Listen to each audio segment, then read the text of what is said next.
contenu. Rapidement, on va lire le titre des journaux ce matin, mais tout d'abord, votre sommaire. Ebola à Bikoro, dans la province de l'Équateur, signaux rouges, plus de 20 cas signalés. L'OMS débloque $1 million.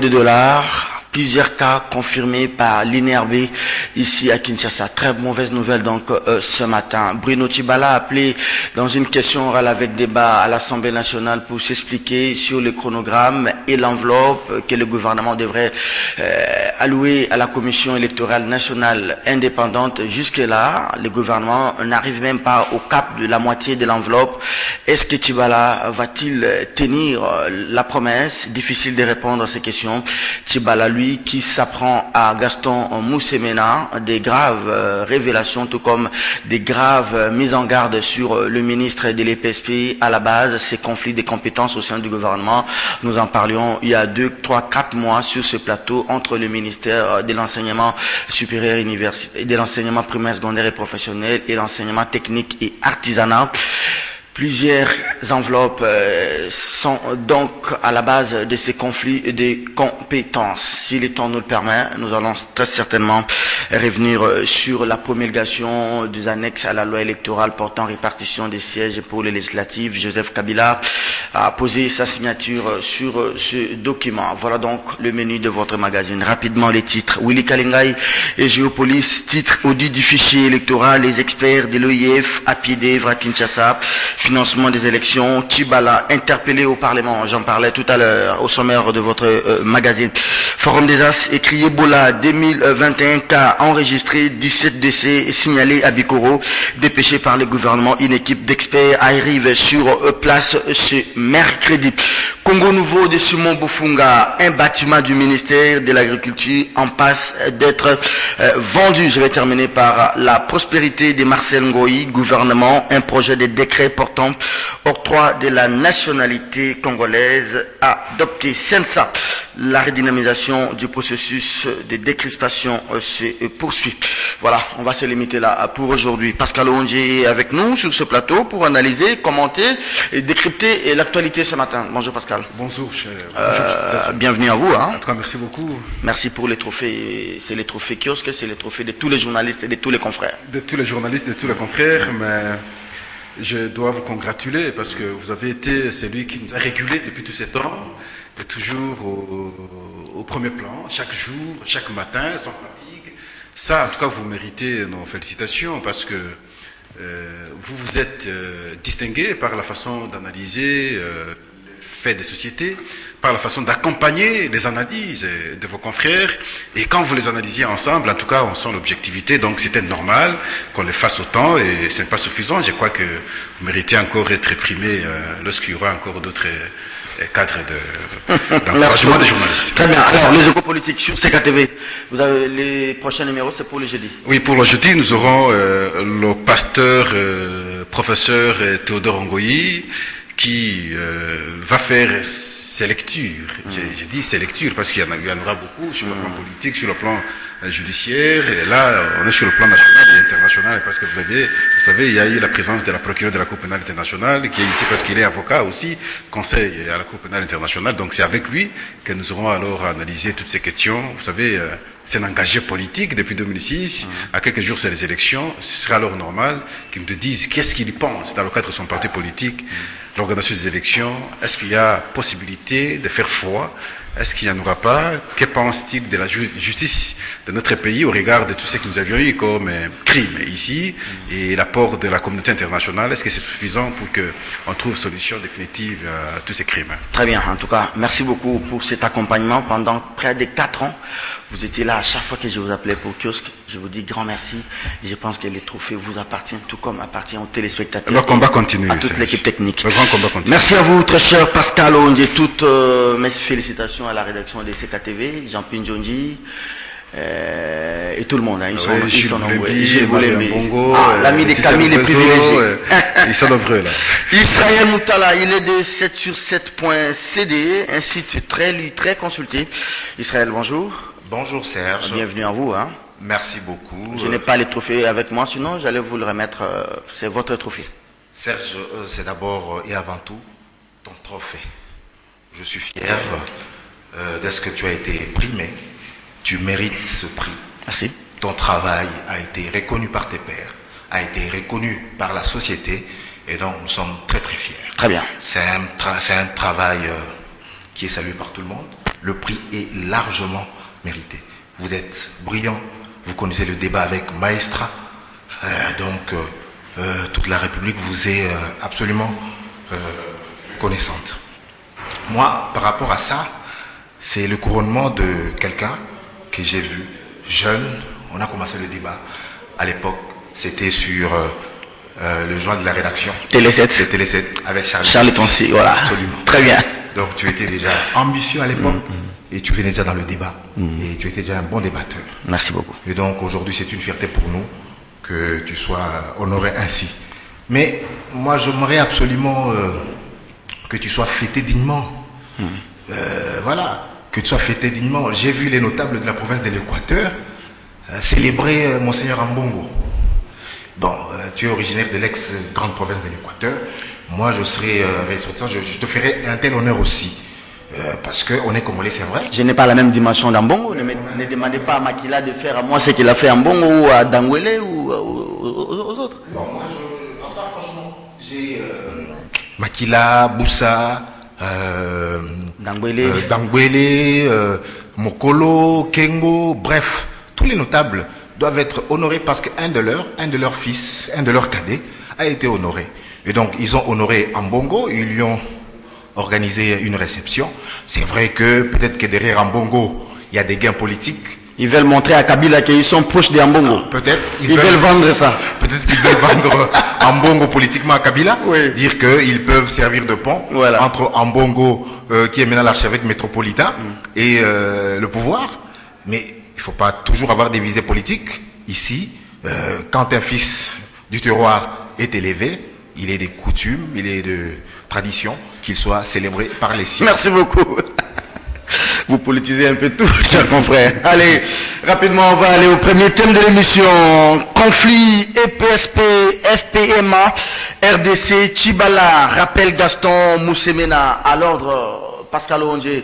Aujourd'hui, il y a un peu ce conflit entre l'enseignement technique et professionnel et la formation professionnelle, métier et artisanat. Je vous pose la question, qui gère l'enseignement technique et professionnel en République démocratique du Congo? Son nom? Non, c'est l'EPSP ou bien c'est l'artisanat et formation professionnelle? J'estime que c'est l'EPSP qui a encore des prérogatives parce que au regard de l'ordonnance signée, l'ordonnance du chef de l'État depuis 2017, l'ordonnance 025, si je n'ai pas oublié le numéro, les attributions des ministères étaient réparties comme telles. Jusqu'au jour d'aujourd'hui, après qu'on ait pris notre ordonnance nommant les ministres, on n'a pas revu la première ordonnance d'attribution et le fonctionnement des ministères. Alors aujourd'hui, j'imagine que la responsabilité de la gestion des enseignements techniques et professionnels revient au ministère de l'enseignement primaire. Parce qu'on n'a pas changé. Et c'est là que naît finalement le conflit aujourd'hui entre le ministre de l'EPSP et le Premier ministre, parce que dans l'esprit du Premier ministre, il fallait que les enseignements techniques et professionnels reviennent à l'artisanat et métier. Alors qu'il n'y a pas une ordonnance abrogeant la première prise par le chef de l'État en 2017. Non, mais tu as pris une note là-dessus il y a 3 mois pour arbitrer ce La lettre du Premier ministre ne peut pas annuler une ordonnance du chef de l'État.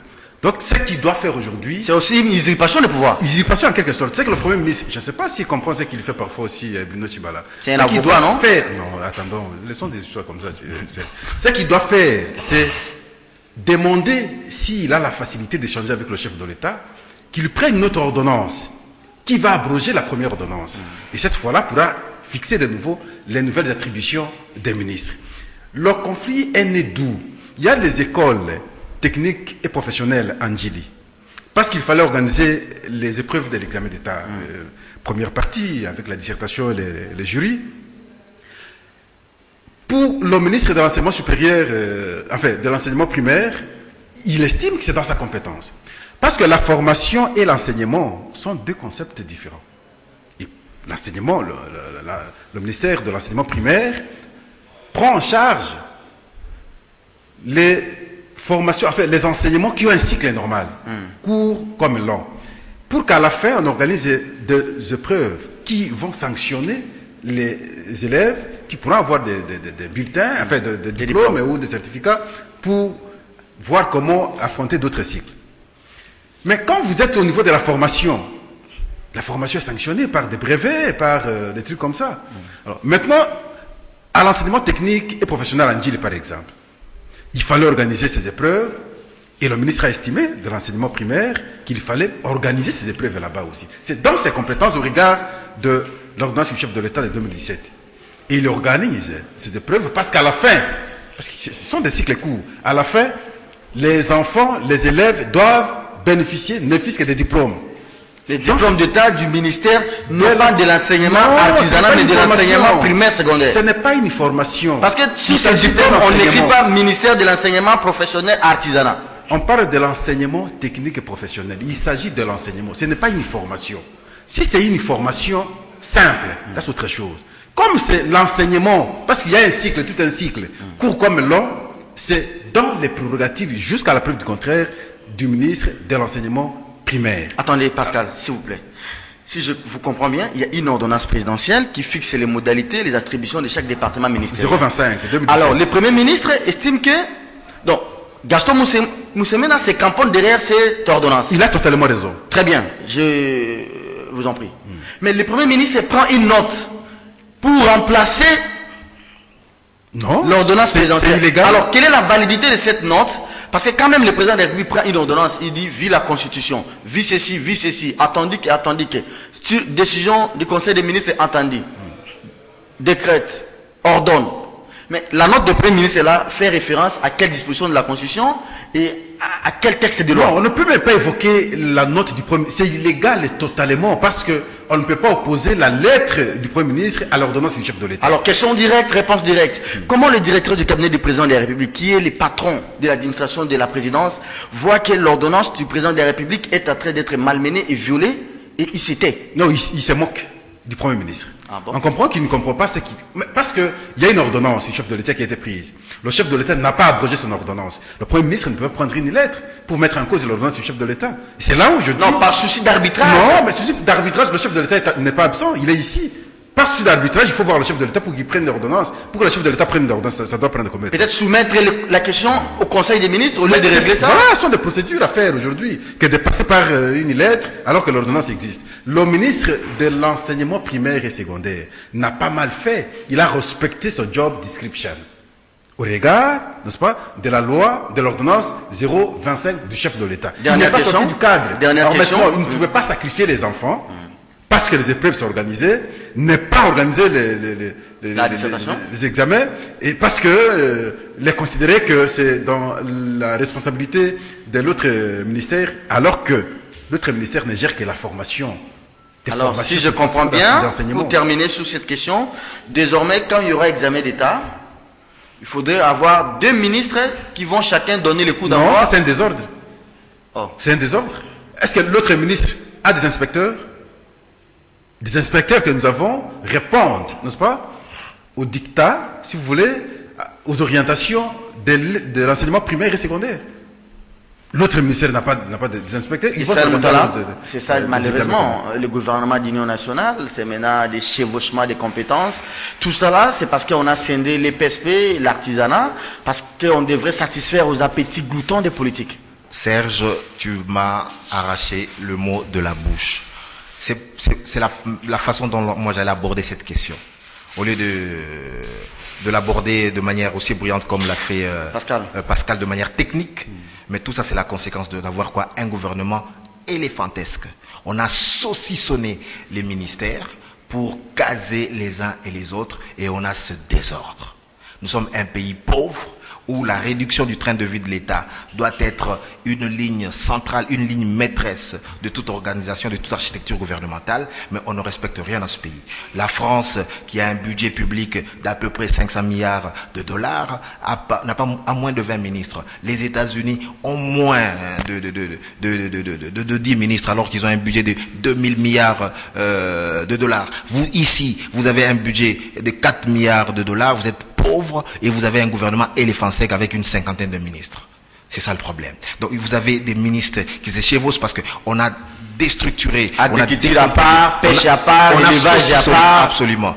Développement rural à part. On a saucissonné les ministères, ce qui fait qu'il y a des conflits de compétences qu'on pouvait nous éviter. Donc moi je pense que dans cette question ici, il fallait alors dans ce cas qu'on ne fasse pas de la fonction du ministère de la formation artisanat et métier, artisanat. Il fallait pas qu'on en fasse alors un ministère. Il fallait qu'on en fasse un vice-ministère. Alors on lui donne ses prérogatives, mais qu'il exerce sous tutelle du ministère de l'EPSP. Donc tout ça n'est pas sérieux. En France, pour tout ça, il n'y a qu'un seul ministère qu'on appelle le ministère de l'Éducation nationale. Donc qui prend l'enseignement supérieur, l'enseignement universitaire, l'enseignement, donc tout le cycle, toute la formation. Mais ici on a EPSP, on a ESU, on a maintenant formation professionnelle, artisanat et métier et artisanat. Donc ça fait vraiment nouvelle citoyenneté. Il y avait voilà tout ça. Ça ne fait pas sérieux parce que chaque ministère c'est un cabinet, ça a des coûts, les frais de fonctionnement, les conseillers, bref, c'est budgétivore. De saucissonner les ministères, ce n'est pas sérieux. Israël, il faudra mettre de l'ordre. J'ai deux questions à vous poser. Donc, ceux qui font l'artisanat et les métiers là, et n'ont pas à la fin de l'année les diplômes d'État. Hein? Si, ils en ont. Mais s'ils ont les diplômes d'État là, on va dire quoi? République démocratique du Congo, ministère de l'artisanat et métiers, ou bien on va dire ministère de l'enseignement. Parce que à la tête de, comme les confrères a dit, à la tête de chaque diplôme, vous avez les pays et vous avez les ministères. Donc on aura maintenant des diplômes d'examen d'État et des ministres qui vont donner le coup d'envoi pendant l'examen d'État. Non, le patron de cette épreuve nationale, c'est le ministère de l'EPSP. Et donc voilà, ça veut dire que ça n'a pas été bien pensé. Mais au-delà de tout, moi je pense que... il faut un arbitrage au sein du Conseil des ministres. Mais l'arbitrage a eu lieu et l'autorité du Premier ministre... l'arbitrage d'une note par rapport à une ordonnance du président de la République. Écoutez, c'est ça le problème. Quand vous arrivez au gouvernement et que vous n'avez pas une assise politique, vous n'avez pas les reins solides de manière politiquement parlant, personne ne vous respecte. Donc le Premier ministre actuel est très peu respecté. Donc voilà, j'aimerais voir où est-ce qu'il ira sa sanction, parce que Moussemena ici lui oppose le droit. Ce n'est pas une question de sentiment. Il lui dit, comme l'a dit si bien Pascal, que l'ordonnance qui organise les attributions, les compétences du ministère n'a pas été abrogée. N'a pas été abrogée. Donc moi, je m'en tiens à ça. Et donc voilà, il faudrait d'abord qu'on abroge cette ordonnance. C'est une longue procédure. Et voilà. Et donc cette note, en principe, n'a pas la même valeur qu'une ordonnance présidentielle. Parce que l'ordonnance fait allusion aux dispositions de la Constitution. Absolument. Mais la note ne fait allusion à aucune réalité et à aucun texte de loi. Et donc j'aimerais voir absolument l'autorité de Tchibala dans ce dossier. Très bien, merci beaucoup. Non mais en termes de sanctions, je ne comprends pas pourquoi il faut réfléchir aux sanctions, parce que même alors, même s'il faut considérer la lettre, la primature et la présidence, c'est pas loin. Qu'il échange avec le bureau ou le cabinet du chef de l'État, qu'on lui dise ce qu'il doit faire, parce que l'ordonnance existe. Vous allez sanctionner le ministre en vertu de quoi? Parce que l'ordonnance est là. S'il y aura conflit, qu'on connaisse, qu'on ait le conflit entre le cabinet du chef de l'État et le Premier ministre, parce que le cabinet du chef de l'État continue à garder son ordonnance et le Premier ministre estime. Mais les garants de l'ordonnance, c'est bien évidemment Néhémie Moumouna, c'est le cabinet du chef de l'État. Non, ça veut dire que ici je pense que s'il y a une confusion et un problème d'interprétation, qu'on s'adresse alors à la Cour constitutionnelle, qu'elle interprète justement l'étendue des compétences des uns et des autres. Qu'elle interprète l'ordonnance et la lettre de Tchibala. Absolument. Qu'est-ce qu'il y a force de loi? Non, il n'y a même pas de débat entre l'ordonnance et la note de Tchibala. Donc la note de Tchibala, c'est une note administrative. Donc si c'est une note administrative, donc là, elle n'a pas l'ordonnance présidentielle ne peut pas être comparée à une note administrative du Premier ministre. Mais c'est pas aussi des usurpations de pouvoir de la part du Premier ministre qui est là grâce à cette ordonnance, mais qui prend une note en contradiction avec l'ordonnance. Oui, c'est ça, mais voilà pourquoi peut-être ce qui explique que le ministre de l'EPSP, Gaston Moussemena, ne se soumet pas. Parce que lui, il se protège, il dit voilà, j'ai la loi, l'ordonnance présidentielle, portant organisation et attribution du gouvernement, qui est de mon côté. Et je m'en tiens à ça. Voilà un peu... Je pense que politiquement, il va se soumettre, en tout cas, mais au moins, le Premier ministre doit se regarder. Dire que l'élan qu'il a pris en menaçant le ministre de l'EPSP, ce n'est pas normal. Il doit trouver solution avec le cabinet du chef de l'État qui est non loin de la primature. Le ministre n'a rien fait. Il n'a su que respecter ce qui a été décidé par l'ordonnance 025-2017, l'ordonnance du chef de l'État. Point barre. Le conflit ne pouvait pas exister entre le Premier ministre et le ministre, mais plutôt entre le Premier ministre et le cabinet du chef de l'État. Merci beaucoup. Plusieurs cas d'Ebola à Bikoro. Cher Moutala, c'est l'alerte rouge de ce matin. Absolument.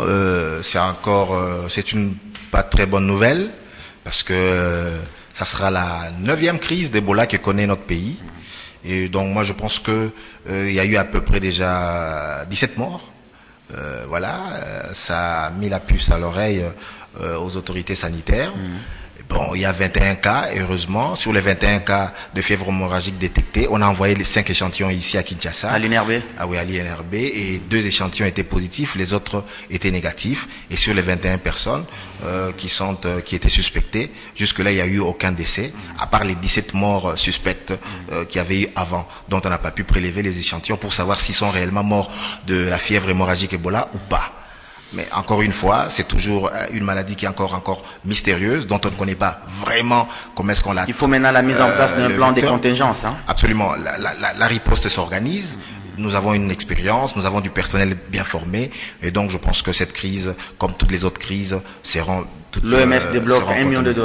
Donc la cagnotte de la dernière conférence des donataires servira certainement, même si elle n'est pas encore mobilisée aujourd'hui. Oui, mais ça veut dire que par rapport à des crises pareilles, est-ce que nous avons peut-être le personnel, mais est-ce que nous avons suffisamment la logistique, les moyens financiers pour faire face? Non. L'aide internationale est toujours la bienvenue, notamment celle de l'OMS. Est-ce qu'il n'y a-t-il pas moyen que les zones là où Ebola est signalé à 2, 3, 4 répétitions, qu'on mette ne fût-ce qu'après l'éradication d'Ebola ou bien après je sais pas moi, les traitements ou les soins, qu'on mette ne fût-ce qu'une équipe de surveillance, comme on dit, une équipe de surveillance épidémiologique qui reste là d'une manière permanente pour peut-être éduquer les populations. Il ne faut pas consommer l'eau de la rivière, il ne faut pas manger ceci, il ne faut pas que les bêtes se déplacent, il ne faut pas manger tel animal qui meurt par une mort suspecte. Il ne faut pas une équipe de surveillance permanente? Bon, moi je pense qu'il faut absolument, en l'état actuel de connaissances sur cette maladie, il faut absolument miser sur la sensibilisation.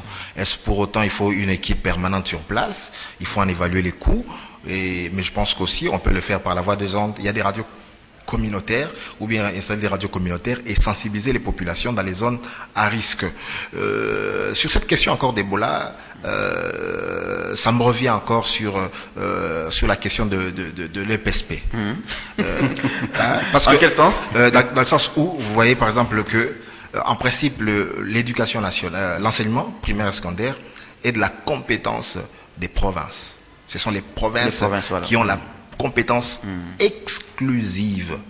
Donc il faudrait absolument que Kinshasa, que le pouvoir central puisse lâcher ses prérogatives aux provinces. Or, vous voyez qu'au niveau national, vous avez deux ministres qui s'en occupent. Donc le domaine de la santé aussi, c'est un domaine de compétences exclusive pour des provinces. Là aussi, il faudrait que Kinshasa commence à lâcher. Mais pour lâcher, il faudrait absolument que les provinces soient bien gérées. Or, la plupart des provinces sont archi pauvres. Kinshasa, la province, entre guillemets, qui a une grande capacité de mobilisation, ne mobilise que 30 millions de ressources, de recettes en ressources propres.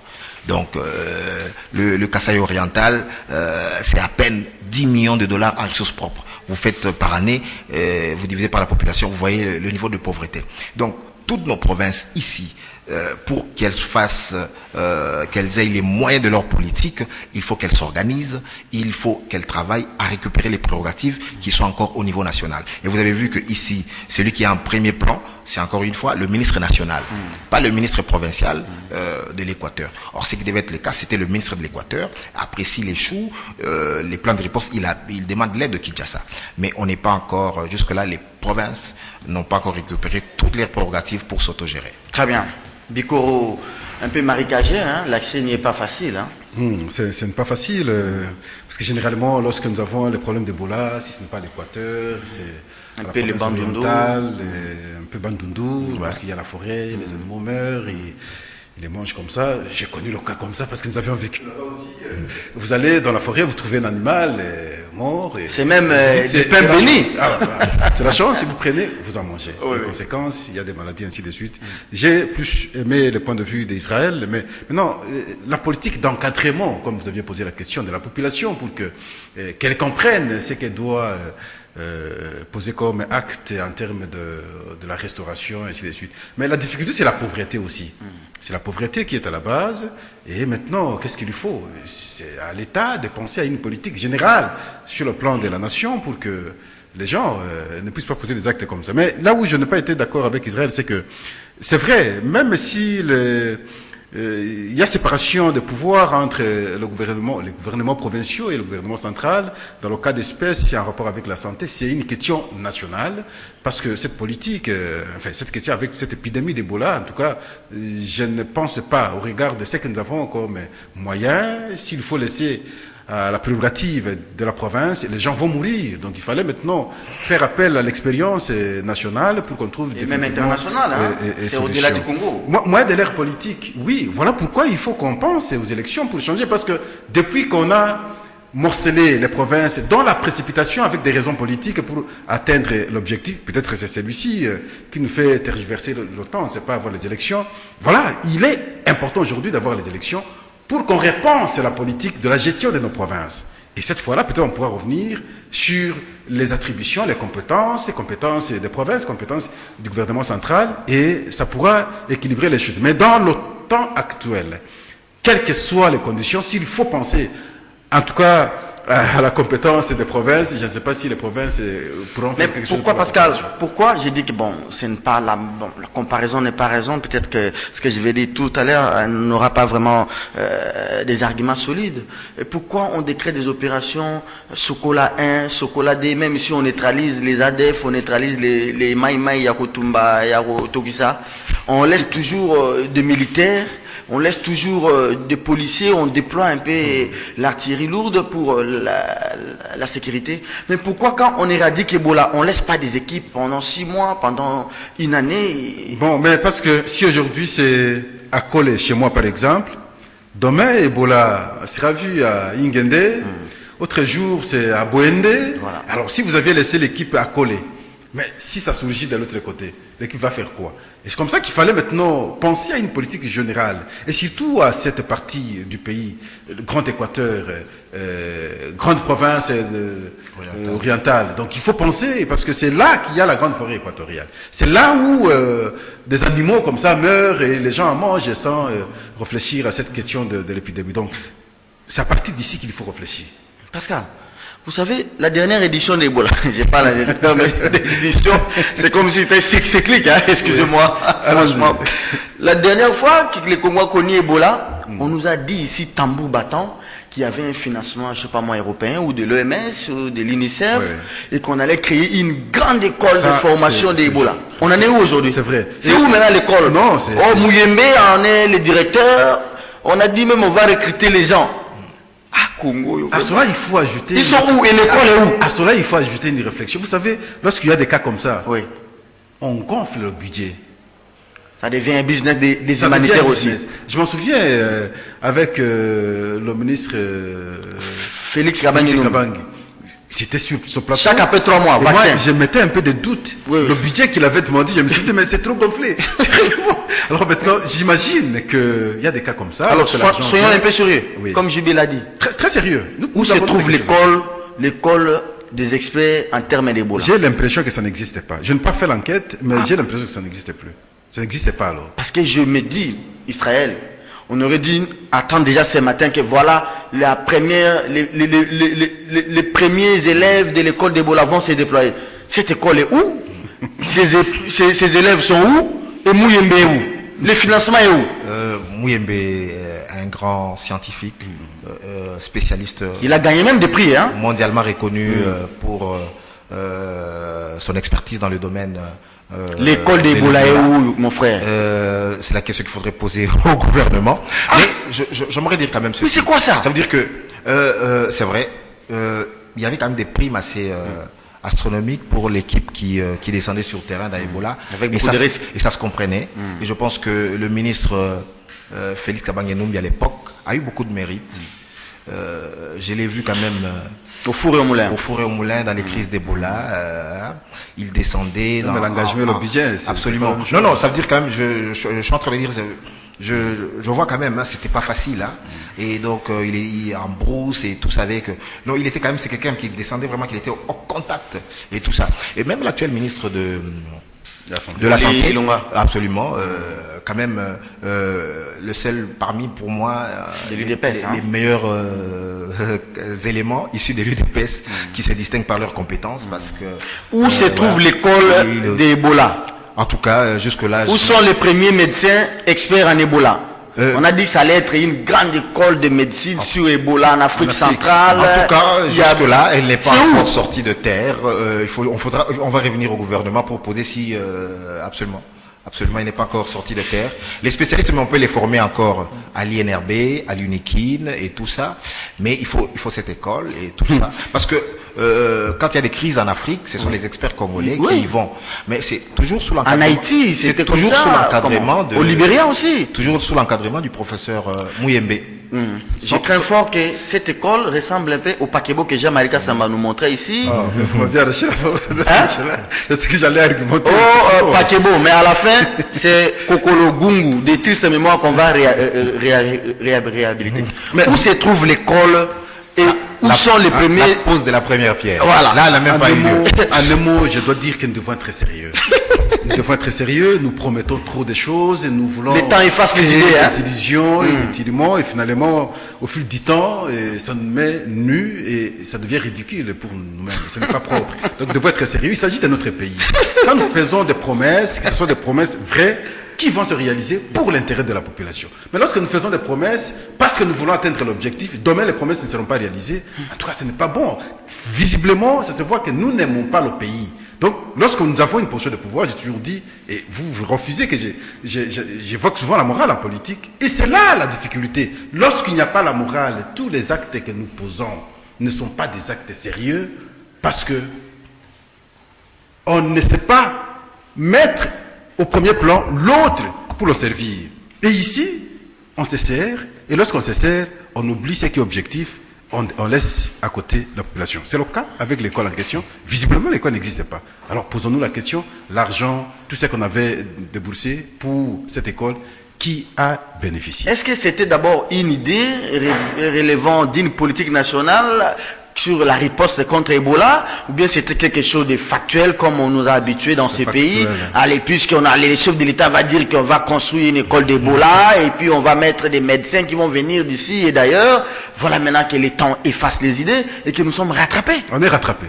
Et ridicule, on est rattrapés. Je ne sais pas s'ils vont se corriger, mais le malheur c'est que quand vous allez poser la question à ceux-là, ils trouveront toujours des arguments pour vous dire bon, ça avance, ainsi de suite. Peut-être que je pense qu'on a une excellente école de santé publique à l'UNIKIN. Oui. Peut-être qu'il y a des modules justement sur Ebola qui sont dispensés sur la fièvre hémorragique Ebola, qui compulsent toutes les enquêtes épidémiologiques sur le cas. Et tout ça, peut-être qu'on n'a pas besoin d'un bâtiment, peut-être qu'il y a une formation, je ne sais pas, il faudrait vérifier au niveau de l'école de santé publique à l'université. Mais c'est quand même important que nous puissions, nous Congo, nous spécialiser sur Ebola. Absolument. En cas d'Ebola en Haïti, en cas d'Ebola au Libéria, qu'on fasse appel à Mouyembe, aux autres. Mais c'est déjà le cas, nous sommes déjà spécialisés parce qu'avec Mouyembe, maintenant, quel est le cadre qu'on a pour que Mouyembe puisse justement... il ne faudrait pas que ça soit Mouyembe seul, il faut avoir plusieurs Mouyembe. Je suis d'accord. Il peut être malade aujourd'hui. Quel est le cadre justement qu'on a mis en place pour que Mouyembe puisse transférer, dispenser son savoir aux autres médecins, aux autres professeurs? C'est ça le mécanisme. Il peut se faire à l'INRB peut-être, il peut se faire à l'école de santé publique de l'université de Kinshasa, ou on peut construire un nouveau bâtiment. Bon, tu connais ce pays, nous avons la culture de la pose de la première pierre, mais les inaugurations, sont aléatoires. Très bien, merci beaucoup, cher Israël et cher Pascal Wondje. Kiosque, c'est le dernier virage. On va prendre politique avec cette question orale avec débat de au Premier ministre. Bruno Tchibala, doit venir s'expliquer devant la représentation nationale sur les chronogrammes et l'enveloppe allouée à la CENI. Aujourd'hui, je vais commencer par vous, chers confrères. Il a été convenu, il y a un chronogramme, comment décaisser l'argent. Je ne sais pas si vous avez lu l'article du confrère Eric Chikouma sur Zoom Echo. Le dernier décaissement, je crois, c'est 22 millions. Je ne sais même pas à quoi ça a servi. Il semble que ceux qui ont travaillé pour la fiabilisation des fichiers n'ont pas été payés. Mais aujourd'hui, en termes de pourcentage, à quelques 6 mois des élections, ces financements se calculent qu'en termes de 30 ou 40, non, 35%. Est-ce qu'il y a une volonté? Est-ce que les premiers ministres peuvent venir rassurer sur base des faits ou bien sur base des paroles aujourd'hui? Bon, moi je constate quelque chose. La CENI ne se plaint pas. La CENI dit aujourd'hui qu'elle est financée normalement. Donc si plainte doit y avoir, c'est du côté de la CENI. Il y a des gens qui disent que les décaissements ne sont pas suffisants. Mais la bénéficiaire... Selon le chronogramme, bien évidemment. Le chronogramme. Mais la bénéficiaire elle-même ne s'en plaint pas.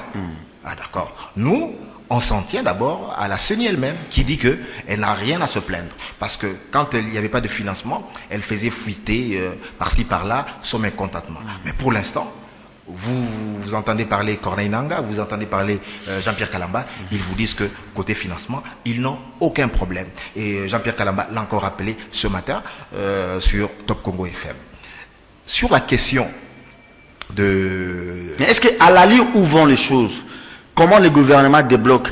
Est-ce qu'on va arriver au cap? Parce qu'il a été dit pour telle période, le gouvernement devrait comment, débloquer 300 millions de dollars. Ouais. Telle période, 300. Mais le premier trimestre, le gouvernement n'a pas donné. Le deuxième trimestre, c'est au troisième trimestre que le gouvernement débloque pour le premier trimestre. Mais si on s'en tient à cette allure-là, est-ce que le gouvernement sera à même de répondre lui-même à ses obligations? En tout cas, aujourd'hui, dans l'état actuel des finances, il ne se pose pas un problème grave. La crise qui a affecté les ressources naturelles est derrière nous. Donc nous sommes une économie qui repose principalement sur les ressources naturelles, le cuivre principalement, le cobalt, l'or et le pétrole. Et donc les prix de toutes ces principales matières premières sont en tout cas assez hauts. Donc il n'y a pas de problème, il n'y a pas de crise qu'on avait connue en 2016 et en 2017. En 2018, il y a une éclaircie économique qui s'est consolidée. Donc, Youma dit que le secteur minier ne contribue qu'à la hauteur de 5% au budget national. Oui, mais il y a des contributions directes, il y a des contributions indirectes. Ça veut dire que les miniers, voilà, il y a des impôts les impôts et taxes qui entrent directement dans la caisse de l'État. Mais leurs factures, les salaires qu'ils payent à leurs agents qui consomment, les salaires sur lesquels les salaires qu'ils paient à leurs agents, il y a l'impôt que l'État prend là-dessus, les factures qu'ils paient à la SNEL, les factures qu'ils paient à la Régie des eaux, tous leurs fournisseurs. Donc c'est un écosystème économique qu'ils font vivre. Et donc par rapport à ça, il n'y a pas vraiment de soucis. Mais le vrai problème aussi, c'est quoi? C'est que le problème, c'est que c'est le CNSA aussi qui n'est pas respecté. Ça veut dire que le CNSA a été conduit par la CENI plusieurs fois. Ils ont demandé ils ont convoqué une tripartite et ni le gouvernement ni la CENI n'y a répondu favorablement. Et il y a un problème d'abord, Israël, vous le savez, entre les premiers ministres et les patrons du CNSA. Absolument. Lors de la pause de la première pierre, Tchibala a refusé de serrer la main à Olenga Nkoyi. Ça, c'est quelle autorité de la République? Et devant les chefs de l'État. Absolument. Donc, justement, quand on est un homme d'État, on n'a pas, en principe, d'état d'âme. En public, voilà, on est... en public, il y a une certaine posture, une certaine tenue. Vous mettez vos rivalités de côté et tout ça. Et donc, vous voyez que les institutions de la République, entre guillemets, sont paralysées parce que Tchibala, il n'a aucun intérêt. Il sape maintenant aujourd'hui l'autorité du CNSA et sûrement que vous allez voir que même les financements du CNSA vont tarder. Voilà, et il y a cette guéguerre. Et donc la CENI, quand on la convoque aussi, elle dit que non, elle ne voit pas d'inconvénient, il faut harmoniser les calendriers. Donc il y a les agendas. Il y a tout ce problème-là qui font que aujourd'hui, il n'y a que la CENI qui sera elle-même responsable si le processus électoral aujourd'hui déraille. Elle vient d'être sauvée, cette CENI. Vous avez suivi les avis de Nangaa au bureau de l'Assemblée. Il dit, heureusement que le Kondo lui-même a pris la responsabilité de dire qu'on revoie un peu cette loi. Mais la CENI n'était pas capable de dire ça ouvertement. Un mot sur Siaka Sangaré et l'OIF qui commence le travail en principe aujourd'hui. J'ai suivi le président de la CENI dire ce travail justement va aboutir aux simples recommandations. Donc ça ne sert à rien ces fichiers électoraux. L'audit, il dit ça va juste aboutir aux recommandations pour peut-être appliquer à la prochaine révision du fichier électoral. Non, moi je pense que aujourd'hui il s'agit d'un audit. Est-ce que le fichier a été bien constitué? Est-ce qu'il n'y a pas eu d'opacité, il n'y a pas de doublons, il n'y a pas de fictifs? Donc, si on dégage des fictifs, je pense qu'on devra revoir dans ce cas-là la loi sur la répartition des sièges. Donc, ça sera la seule conséquence. Une loi rectificative. Ouais, d'accord.